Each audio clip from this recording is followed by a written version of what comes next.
दोस्तों, आज की कहानी है बहू आज तुम्हारी ननद और नंदोई आ रहे हैं, पकोड़े बना दो। दोस्तों, कहानी शुरू करने से पहले अगर आपने हमारे चैनल को सब्सक्राइब नहीं किया है तो सब्सक्राइब कर लीजिए ताकि आपके पास पहुंचे हर नया वीडियो। अरे बहू जरा सुनो इधर, आधे घंटे में जमाई बाबू आ रहे हैं तो जरा चाय नाश्ते की तैयारी कर लो। अभी क्या बनाऊं माँ, शाम हो रही है, कुछ देर के बाद खाने की भी तैयारी करनी है और पीयू भी बहुत रो रही है। ऐसा करती हूँ कि बाहर से ही कुछ मंगा देती हूँ, बड़ी बहू ने कहा। अरे बाहर से क्यों मंगाना, तुम्हें तो पता है जमाई बाबू बाहर का नहीं खाते, गैस एसिडिटी हो जाती है, ज्यादा कुछ नहीं तो थोड़े पकोड़े ही बना दो। वैसे भी बारिश का मौसम है, अगर तुमसे नहीं होगा तो छोटी बहू को कहो, वो कहाँ है। माँ उसकी तबीयत ठीक नहीं है, वह अपने कमरे में आराम कर रही है। अरे कितना आराम करेगी और कब तक, सूरज ढलने को आ गया, उठाओ उसे।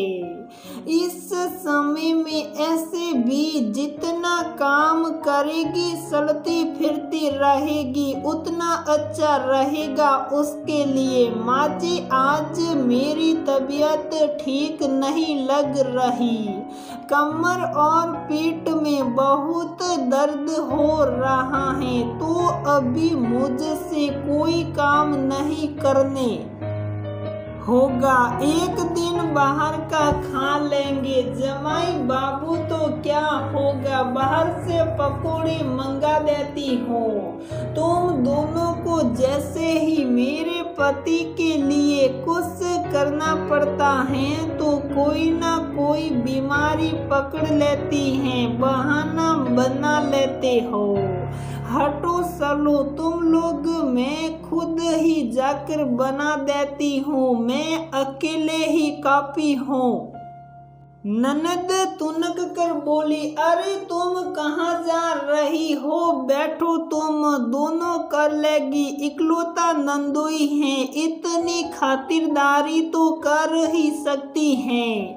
सास की बात सुनते ही दोनों मुंह बनाकर चले किशन की ओर। ये हैं निर्मला जी, जिनके परिवार में 2 बेटे 2 बहू, 1 बेटी और दामाद हैं। निर्मला जी जैसा नाम वैसा ही मन निर्मल है, लेकिन सिर्फ बेटी और दामाद के लिए, बहू के लिए नहीं। बेटी एक ही शहर में है तो आना जाना लगा रहता है। अभी सावन में मायके आई है तो पूरा सावन यहीं रहेगी, तब तक जमाई बाबू भी यहीं ससुराल में ही रहेंगे, यहीं से ऑफिस आना जाना होगा। वो जब तक यहाँ रहते हैं रोज सुबह के नाश्ते से लेकर रात के खाने तक उन्हीं के पसंद का बनता है। जब तक खाना बनता है सासू माँ पहरेदारी करती हैं रसोई में, ये देखने के लिए कि बहू अच्छे से सब बना रही है या नहीं। नंदोई जी भी कम नहीं, पत्नी और सास का साथ पाकर वह भी जी खोलकर फरमाइशें करते हैं। रोज अलग अलग खाने के साथ कभी कभी नॉनवेज खाने की भी फरमाइश कर देते हैं, ये जानते हुए भी कि दोनों बहुएं प्योर वेज हैं, फिर भी सासू माँ बनाने को कहती हैं और उस दिन बहुएं खाना नहीं खा पाती। मन नहीं रहने के बावजूद दोनों जेठानी देवरानी उनकी फरमाइश पूरी करते करते परेशान रहती हैं। बड़ी को 1 साल की बेटी है और छोटी का 8वां महीना चल रहा है प्रेगनेंसी का। जब तक ननद नंदोई रहते हैं, दोनों में से किसी को आराम करने का कोई मौका नहीं मिलता।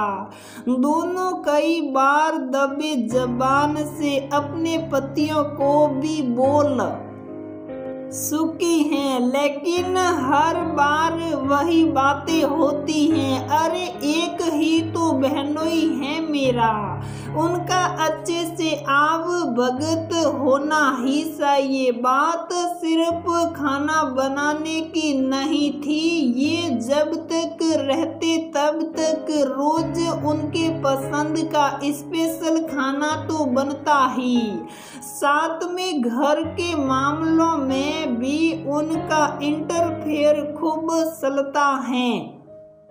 सास भले ही दोनों बहुओं को कुछ ना पूछे, यहाँ तक कि पता भी ना चलने दे, लेकिन ननद नंदोई की राय हमेशा ली जाती और मानी भी जाती है। अभी सावन में छोटी बहू मायके जा रही थी, लेकिन नंदोई ने जैसे ही कहा कि हम दोनों यहाँ आए आपके हाथों से आव भगत करवाने और आप मायके जा रही हैं भाभी, सुनते ही फटाक से सासू माँ ने जाने से मना कर दिया। इतना ही नहीं, सासू माँ की हर बातों का भरपूर हाँ में हाँ मिलाते हैं।